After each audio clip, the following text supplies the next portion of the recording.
মৌলভীবাজারের কুলাউড়ায় ভারতীয় সীমান্তরক্ষী বাহিনী বিএসএফ এর গুলিতে স্বর্ণা দাস নামের এক বাংলাদেশি কিশোরীর মৃত্যু হয়েছে।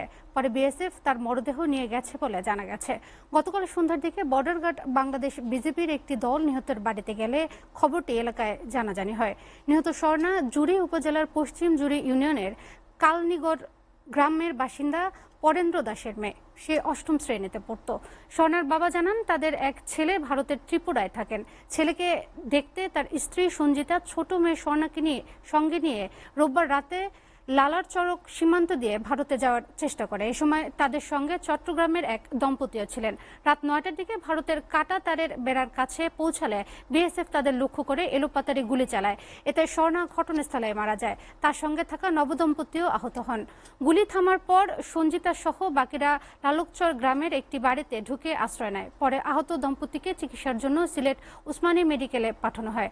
বিএসএফ এর গুলিতে কিশোরী নিহতের বিষয়টি নিশ্চিত করে বিজেপি ৪৬ ব্যাটালিয়নের লালকচর বিওপির টহল কমান্ডার নায়েক ওবায়দ জানান, কয়েকজন বাংলাদেশি ভারতে যাওয়ার সময় একজন বিএসএফ এর গুলিতে মারা গেছে বলে তারা জেনেছেন। তবে এখন বিএসএফ এর নিহত কিশোরীর মরদেহ হস্তান্তর করেনি।